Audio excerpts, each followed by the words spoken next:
नमस्कार दोस्तों, Barwad academy YouTube channel पर आपका हार्दिक स्वागत अभिनंदन है। आज मैं लॉन्जाइनस का उदात्त का सिद्धांत है उसको कंप्लीट करने जा रहा हूं। मैंने 3 कक्षाओं में आपको पढ़ाया है। मैंने छोटी छोटी कक्षा इसलिए ली कि आपको किसी तरह का कोई प्रेशर नहीं रहे, आप आराम से उनको सीख सकें, उनको अपने जहन में उतार सके, इसलिए मैंने छोटी छोटी कक्षा दी। 3 भागों में मैं उदात्त का सिद्धांत है लॉन्जाइनस का, वो आज मैं कंप्लीट करने जा रहा हूं। दोस्तों आप मैंने पहले भी बताया कि पेन और कॉपी से साथ साथ में लिखते रहिए और वीडियो को पूरा देखें और लिखते रहिए। मैं आपको वादा करता हूं आपसे कि इनमें से सवाल बाहर नहीं हो सकते हैं। मैंने नोट्स बनाए हैं, नोट्स के माध्यम से मैं आपको ये सलाह दे रहा हूँ। और आगे आगामी सेट तो 26 को कल हो ही जाएगा, उसके बाद नेट भी होगा और कॉलेज लेक्चर की वैकेंसी भी आएगी और स्कूल व्याख्याता की भी वैकेंसी आएगी। उसमें ये मेन पार्ट है लॉन्जाइनस का सिद्धांत, अरस्तू का, भट्टनायक का, शंकुक का। तो मैं सभी सिद्धांत है आपको कंप्लीट करवा के उसके बाद में हिंदी साहित्य का इतिहास है जो जहां मैंने छोड़ा है वहां से वापस शुरू कर दूंगा। देखिए, आज मैं बात कर रहा हूं उदात्त का अर्थ। उदात्त का अर्थ क्या है दोस्तों, उनके बारे में चर्चा करने जा रहा हूं। उदात्त का अर्थ है ना, तो लॉन्जाइनस ने उदात्त को कहीं पर भी परिभाषित नहीं किया है, कहीं परिभाषित नहीं किया है उन्होंने। ये मैंने कल भी आपको बताया था, लॉन्जाइनस ने उदात्त को कहीं परिभाषित नहीं किया। उनके बाद के जो आचार्य आए उन्होंने उदात्त का अर्थ बताया, किसी ने शुद्धि बताया, किसी ने ऊपर की ओर उठना बताया। ठीक है ना, ये मैं कल बात आपसे कर चुका हूं, आपके साथ शेयर मैंने किए। एटकिंस उदात्त को एलिवेशन कहकर इसका अर्थ गौरव प्रदान करना बताते हैं। यह भी मैंने कल बात आपसे की है। ठीक है ना, आगे देखिए उदात्त की अवधारणा। उदात्त की अवधारणा के बारे में बात करूं तो उदात्त की अवधारणा में उदात्त का सीधा मतलब है कि विचार जो पाठक, श्रोता या दर्शक को सामान्य धरातल से ऊपर उठकर विस्तृत भूमि पर ले जाते हैं। उदात्त की अवधारणा क्या है इसके बारे में बात करूं, उदात्त सीधा सा मतलब है, उदात्त का सीधा सा मतलब है ऐसे विचार जो पाठक या श्रोता या दर्शक को सामान्य धरातल से ऊपर उठाकर विस्तृत मानस भूमि पर ले जाने का कार्य यह करता है उदात्त। ये बात आप जहन में उतार दें। ऐसी पंक्तियां आपकी परीक्षा में होगी, उदात्त की अवधारणा के 3-4 पंक्तियां होगी जिसमें से आपको यह कहना इनमें से नहीं है, वो आपको छांटना है। फिर लिखा है, एक कवि अपनी रचनाओं में ऐसा तभी कर सकता है जब वह उदात्त विचारों का धनी हो। जब वो उदात्त विचारों का धनी हो तभी ऐसा कर सकता है। बहुत अच्छी महत्वपूर्ण लाइन है, एक कवि अपनी रचनाओं में ऐसा तभी कर सकता है जब वह उदात्त विचारों का धनी हो। इस बात को आप ध्यान रखें। जो मैं फैक्ट आपको लाइनें बता रहा हूं उस लाइनों को आप जहन में उतार लें। ऐसा ही प्रश्न आपको देखने को मिलेगा, इनमें से उदात्त की अवधारणाओं में से नहीं है, वो आपको छांटना है। और ये हो सकता है इसमें से उदात्त की अवधारणा है, ऐसा भी आपको छांटना पड़ सकता है। दोस्तों आप ध्यान में रखें, लिखते रहें, पेन और कॉपी से साथ साथ लिखते रहें।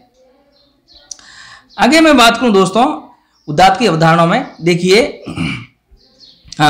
जब कवि के विचार उच्च होंगे तब वे अपने दर्शक पाठक, जब कवि के विचार उच्च होंगे तब वे अपने दर्शक पाठक या श्रोता को पार्थिव जगत से ऊपर उठाकर हर्ष की अतिरेकता में ले जाते हैं, हर्ष की अतिरेकता में ले जाते हैं। इस बात को आपको ध्यान में रखना है। यह भी एक अवधारणा है, उदात्त की अवधारणा है।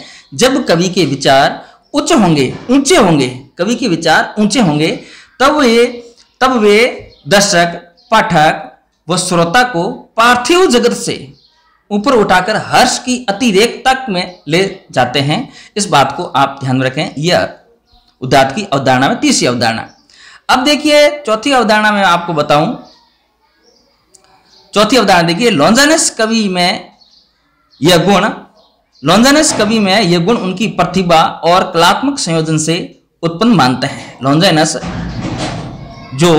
लॉन्जाइनस जो दार्शनिक है वो मानते हैं कवि में यह गुण, कवि जो काव्य की रचना करने वाला है वो कवि उसकी प्रतिभा और कलात्मक संकेतों से उत्पन्न मानते हैं, अर्थात ये गुण जन्मजात और कुछ अर्जित किया जाता है। ये लॉन्जाइनस ने माना है। लॉन्जाइनस ने माना है कि यह जो गुण है कवि के, है ना, कवि के गुण हैं। लॉन्जाइनस ने कवि में ये गुण उसकी प्रतिभा, है ना, उसकी कवि की प्रतिभा और कलात्मक संयोजन से उत्पन्न मानते हैं। अर्थात ये गुण कुछ तो जन्मजात होते हैं कवि में और कुछ कवि अर्जित करता है। ये उदात्त की अवधारणा में ये चौथी अवधारणा है। तो आप इस अवधारणाओं को अच्छी तरीके से अपनी कॉपी में एंट्री कर लें और कि उदात्त की अवधारणा जो मेन मुख्य अवधारणा है, परीक्षा में आने लायक है, उस अवधारणा को मैंने यहाँ लिया है। और मैं 100% तो नहीं कहूंगा, फिर भी मेरा जहां तक ज्ञान है कि इन अवधारणाओं में से एक सवाल है, एक क्वेश्चन अवधारणाओं में से पूछा जाता है दोस्तों। तो आप चारों अवधारणाओं को एकदम कटिबंध कर लें, अपनी कॉपी में उतार लें, जिससे आपको कहीं भटकना नहीं पड़े, किसी गाइड को देखना नहीं पड़े और आप जैसे ही परीक्षा में अवधारणा का क्वेश्चन आए आप सीधे कर सकते हैं। तो लॉन्जाइनस ने बताया कवि में ये गुण प्रतिभा और कलात्मक संयोजन से उत्पन्न मानते हैं और कुछ जन्मजात होते हैं, कुछ अर्जित होते हैं। आगे देखिए दोस्तों, हाँ, लॉन्जाइनस के अनुसार अगली अवधारणा है, लॉन्जाइनस के अनुसार श्रेष्ठ कला या सर्जक प्रतिभावान या कल्पनाशील व्यक्ति हो सकता है। ये लॉन्जाइनस ने माना अवधारणा, पांचवी अवधारणा। लॉन्जाइनस के अनुसार श्रेष्ठ कला, ऊंची कला है ना, सबसे ऊपर वाली कला यानी अच्छी कला का सर्जक, निर्माण करने वाला, प्रतिभावन या कल्पनाशील व्यक्ति हो सकता है। प्रतिभावन या ऊंची बुद्धि लब्धि वाला, जिसका ऊंची जैसे 140 से ऊपर बुद्धि लब्धि वाला सबसे टॉप माना जाता है, प्रतिभावन, प्रतिभाशाली। और कल्पनाशील, जो कल्पनाओं में विभोर रहता है, नई नई कल्पनाएं उनके हृदय में पैदा होती रहती है, वो व्यक्ति श्रेष्ठ कला का सर्जक हो सकता है, ऐसा लॉन्जाइनस ने माना है।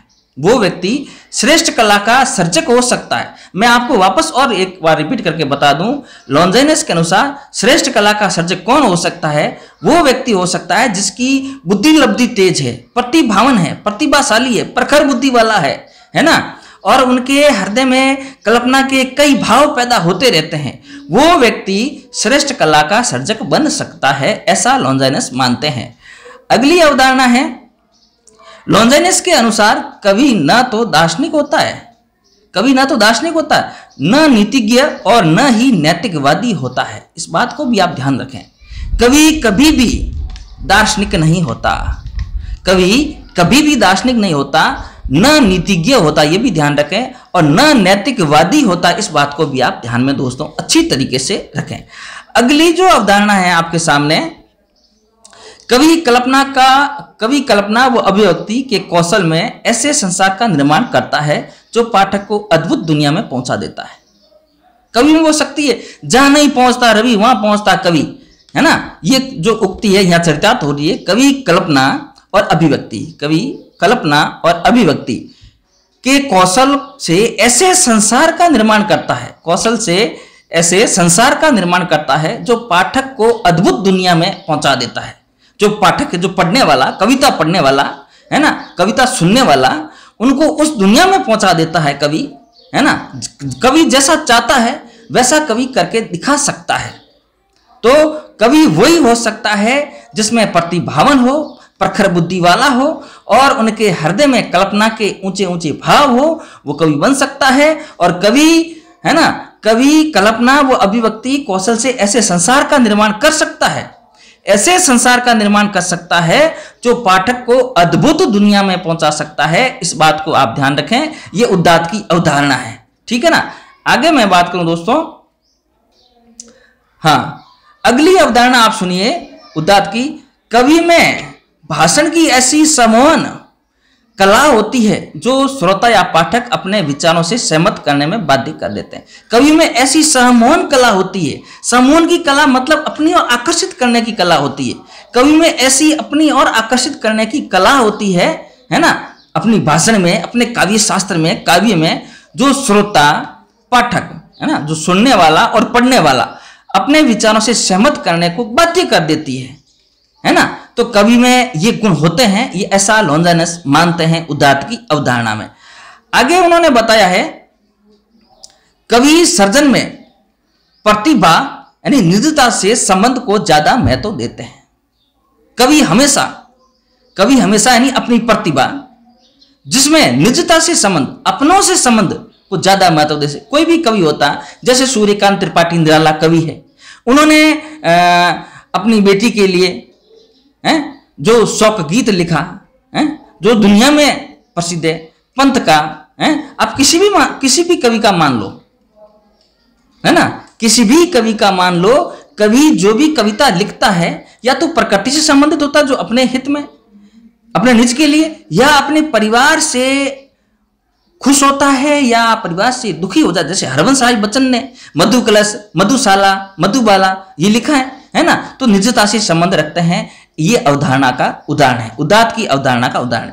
आगे मैं बात करूं, एक आलोचक को कवि की प्रतिभा के तत्वों की खोज करनी चाहिए।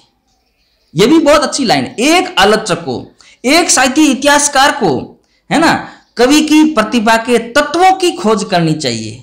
यह भी एक उदात्त की अवधारणा का अच्छा उदाहरण है दोस्तों, इसको ध्यान रखें। अब मैंने जो भी उदाहरण बताए हैं, जो भी उदात्त के अवधारणा बताई है, आप इन अवधारणा को आप कॉपी में साथ साथ नोट करते जाइए। बहुत अच्छा है आपके लिए, मैं कह रहा हूं बहुत ही अच्छा है। गुड क्वेश्चन इसका बन सकता है। प्रश्न यही पूछा जाता है, इनमें से उदात्त की अवधारणा नहीं है या इनमें से उदात्त की अवधारणा है। इस बातों को आप ध्यान में रखें। कवि में ऐसी एक समूह कला होती है जो अपनी ओर आकर्षित करती है। कवि प्रतिभा का धनी होता है जो निजता से संबंधित ज्यादा मानता है, निजता से संबंधित वो ज्यादा मानता है।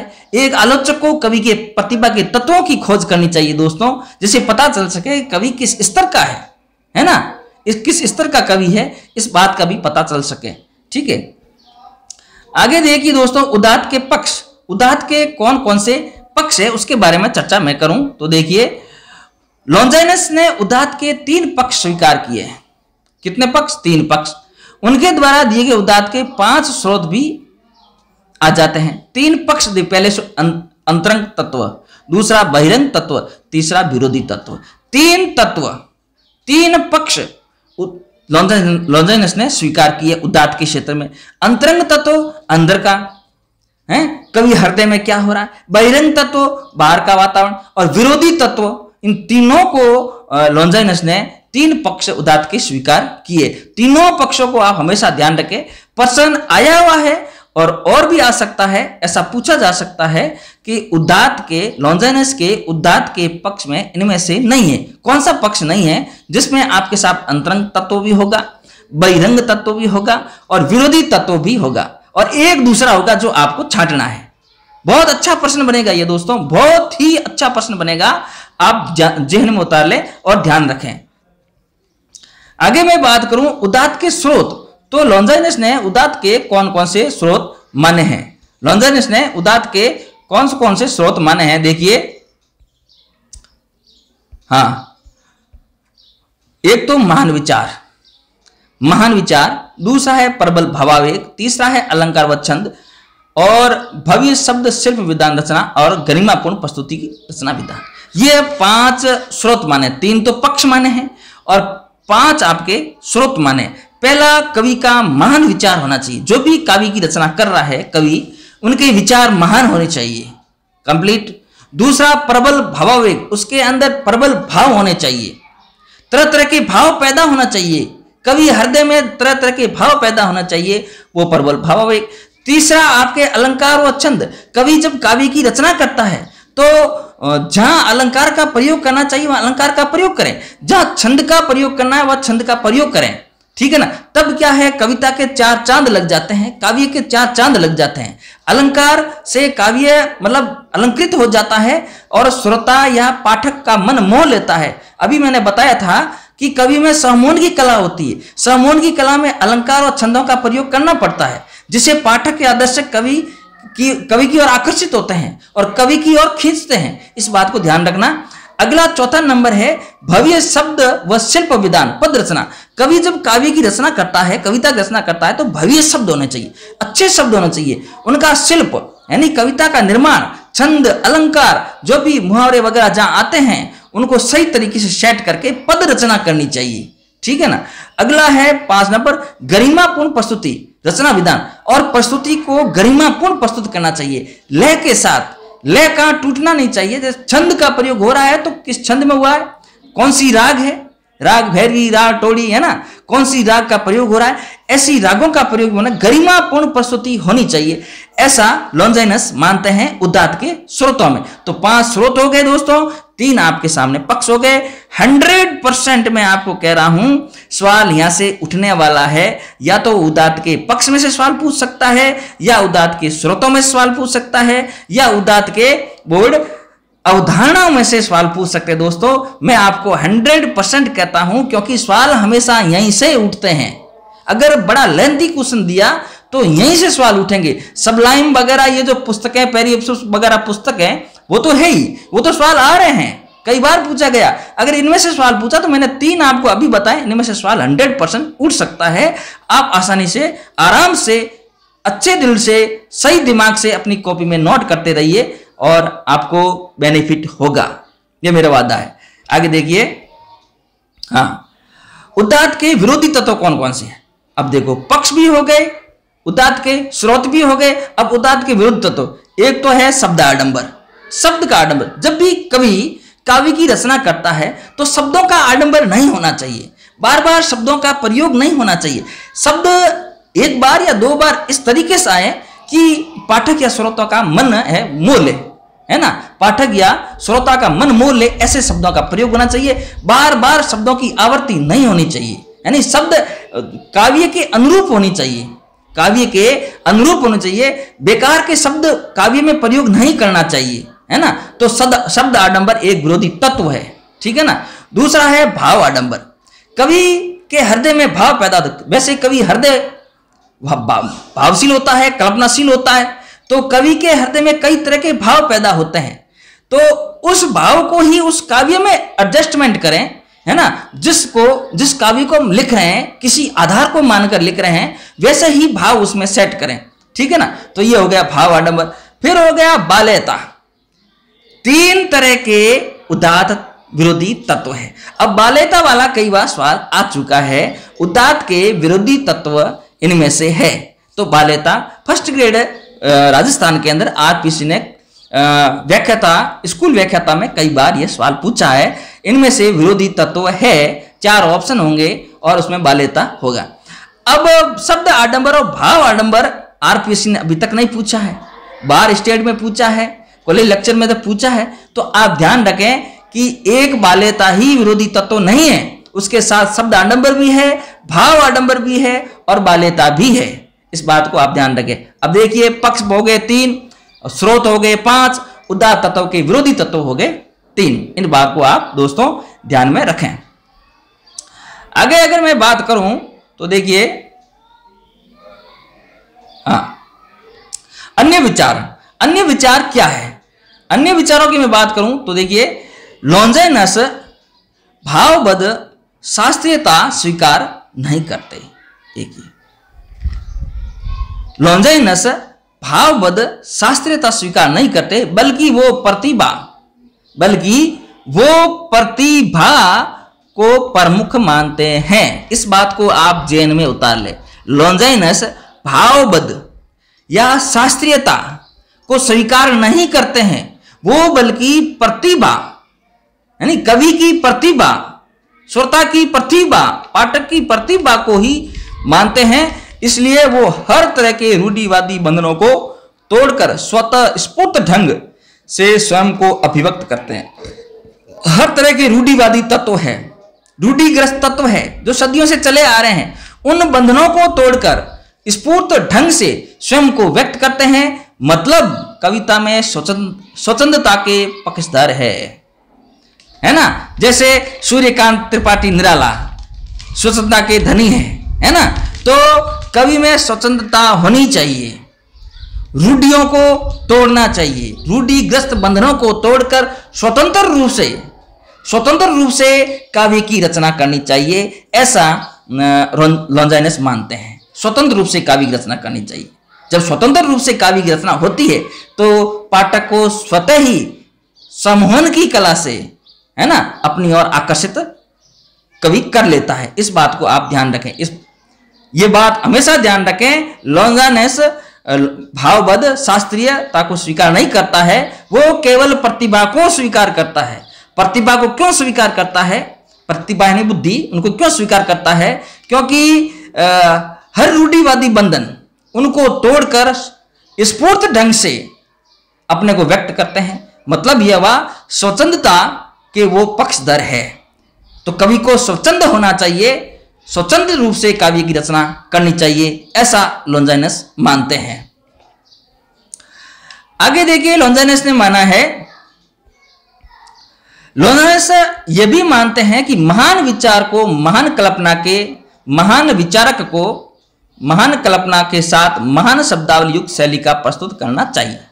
बहुत अच्छी बात कही है। लॉन्जाइनस ये कहते हैं कि महान विचारक को, ये विचार लिखा है या विचारक है, महान विचारक को महान कल्पना के साथ महान शब्दावली से युक्त शैली में प्रस्तुत किया जाना चाहिए। ये एक कवि के लिए इन्होंने लिखा है।